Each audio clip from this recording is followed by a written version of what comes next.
May tinap po kayong kotse kanina, hindi naman po. Hindi na. Opo. Yung Honda City Pops. Yun yung huling na clamp. Okay. Oo. Ayun, nasa bawal tayo sir, kaya nakita. Hindi, sandali lang po naman yun eh. Hindi pa naman matagal.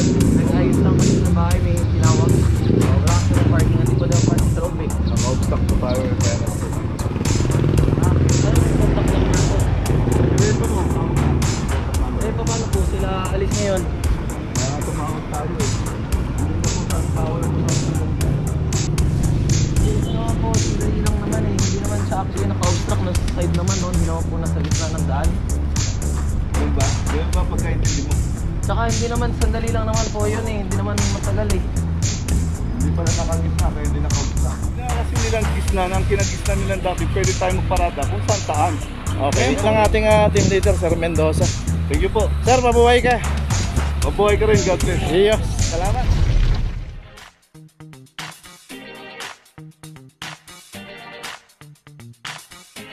Papa Joe TV.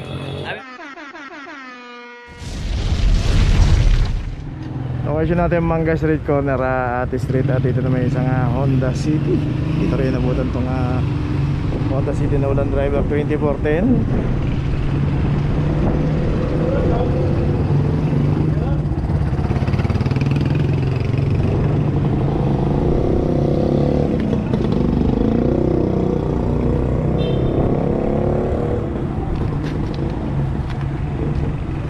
Okay, ito may notice na yung Honda City. Tuloy na po tayo.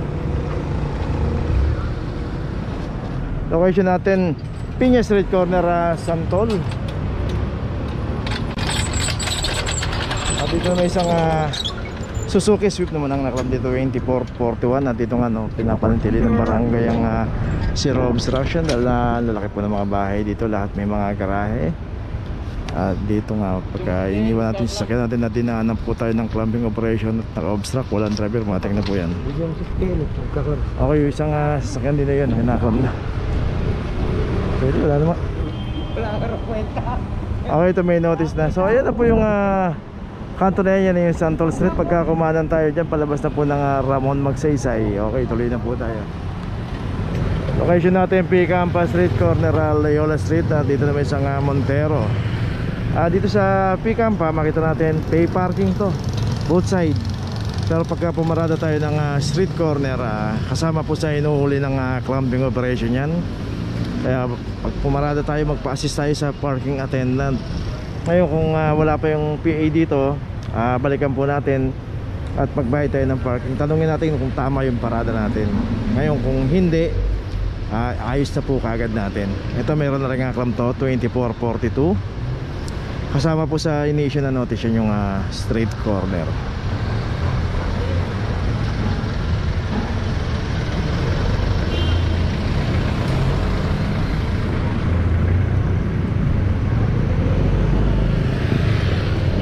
Okay, may notice na itong Montero. Tuloy na po tayo.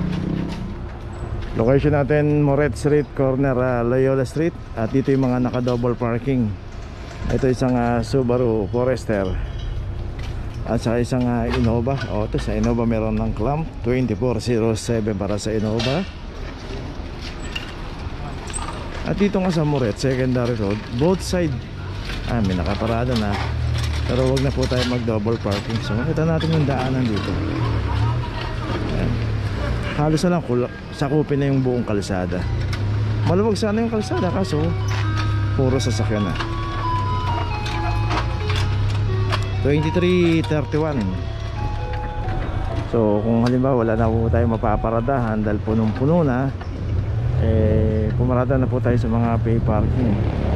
Para po tayo, para makaparada tayo maayos. Kasi naman dito na makaklam tayo, abala rin po yan. So Innova meron na nga notice. Okay, sa Subaru meron na rin, tuloy na po tayo. Location natin Blooming Street Extension corner, Santissima Trinidad. At dito isang Honda CRV. At dito pumarada sa paboritong paradahan ng Blooming Street Extension, Center Island. 2342 para sa Honda CRV.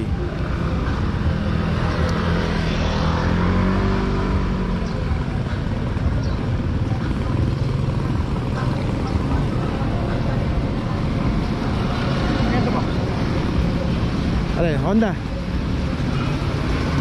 CRV.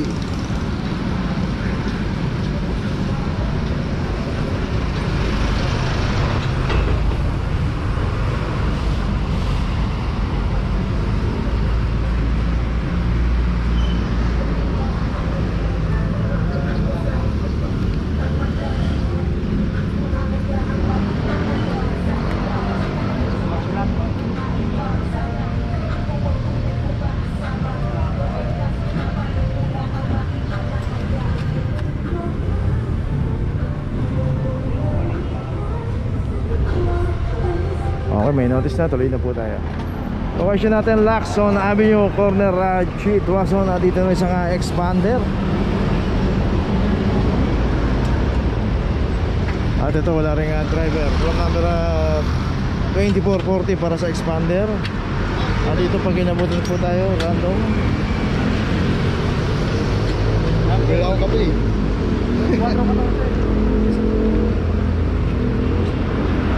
So yun nga, si kuya bumali lang daw ng kape. Ay, papunta po na nagtahan yan. Ito na ano yun ba? Maganda. Central market na lang.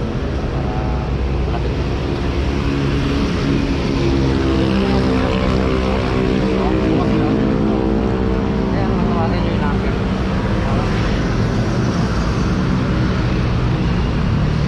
Okay. Tinanggap naman ni kuya yung kanyang violation o yung notice niya. Tuloy na po tayo. Location natin, Lardizabal, corner Prudencio Street. Dito yung dalawang sasakyan dito, yung Montero saka yung Hyundai Starex. Plate number 2340. At saka itong isang Starex.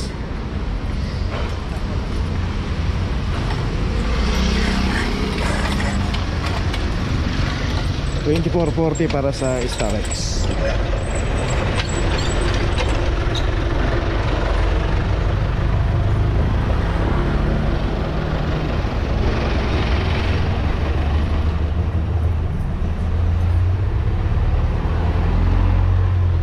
Okay, dito naman bakit hindi kinaklab yung mga nanditong mga jeep. Dito humingi sila ng resolution galing sa City Hall at naaprobahan sila para hindi na sila lumabas sa Mabuhay Lane. Ngayon terminal na to, pero hindi po pwedeng humalo yung mga private.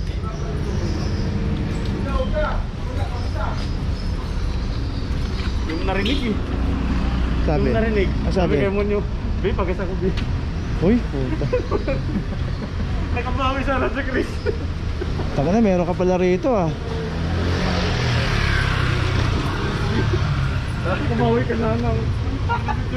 Okay, yung Starex ito meron na rin notice. So dalawa yung nakaklab dito. Wala nito, hindi ko siya pagbibigyan eh. Loyola Street, corner Quintos. Dito naman isang Jelly o Kabango naman ang naklab dito. At ganoon din, walang driver tong Jelly. Dito po marada sa Mabuhay Lane, number 2437. Okay, itong Quintos Street yan, hindi po nagkaklam dyan. Buwan safe parking. Hanap po tayo ng mga hindi po Mabuhay Lane. Doon po natin lagay ang ating mga sakyan, kaya mag pay parking po tayo. Palagi po tayo nagpapaalala sa ating vlog. Meron pong ordinansa ang Manila regarding sa clamping operation from District 1 hanggang District 6. Kasama po sa mga dinadaan ng operation ng Mabuhay Lane na alternate route, main road, mga secondary road, yung mga naka-obstruct, yung mga complaint area. Iwasan po natin magparada ng mga ganyan. Street corner. Okay, itong Jolly Cabango meron ng notice. Tuloy na po tayo. Location natin sa Nantong corner Figueroa Street. At dito may isang Toyota Hiace. Dito rin sa San Anton alternate route po yan, ayan, palabas na po ng pag kumanan tayo, palabas ng Ligara. Pagka kumaliwa, palabas ng Earshall, Lacson Avenue. Doon naman pag dumaretso tayo, pinakadulo niyang Gastambide. RAM number 2409 para sa Toyota Hiace. Ayun, meron na rin notice. Okay, naiayos na. Tuloy na po tayo.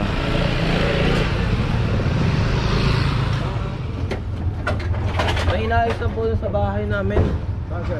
Yung may kinam po kayong kotse kanina, hindi naman po. Kinam? Opo. Yung Honda City Pops. Saan doon? Yun yung huling naklam. May... Oo. Eh, nasa bawal tayo sir, kaya nakita tayo. Hindi, sandali lang po naman yun eh. Hindi pa naman matagal. Nag-ayos lang kasi ng bahay, may tinawag. Wala kasi parking, hindi pa daw park sa loob eh. Naka-obstack po tayo, kaya na po tayo na-front sir. Ganito na lang sir, may contact number na may tawag na lang po tayo ngayon.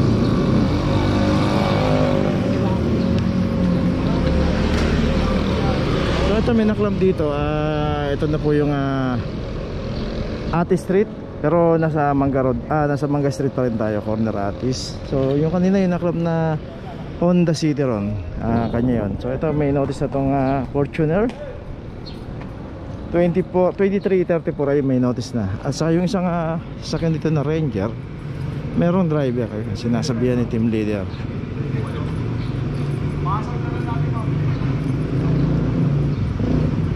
Meron driver, ay yung Ranger.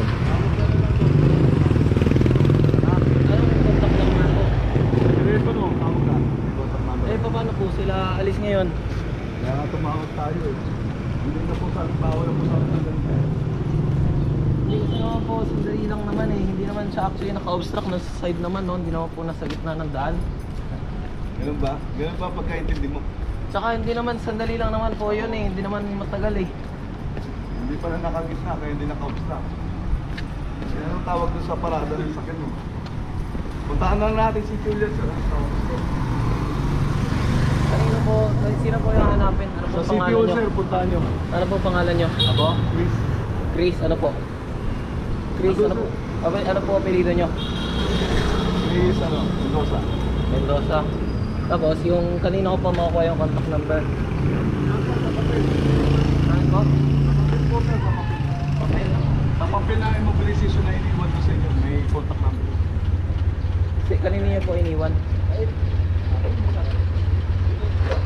Kanina niyo po iniwan. Andun siya sa sakyan nyo, nakalagay. Yung contact number.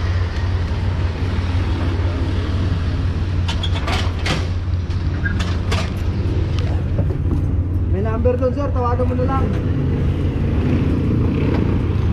Okay, tuloy na tayo. Siya yung naklam na kanina sa along Mangga Road, Mangga Street, yung Honda City. Tuloy na tayo. Okay, nandito na ngayon tayo sa opisina ng clamping, sa impounding dito sa Central. Dito na po nagtatapos ang ating vlog. Maraming salamat po sa mga subscriber, sa mga viewers, sa mga napadaan po sa ating channel. Maraming salamat po sa mga suporta nyo. Sa mga hindi pa po nakakapag-subscribe, subscribe na po tayo mga kabayan. Maraming salamat po. Mabuhay!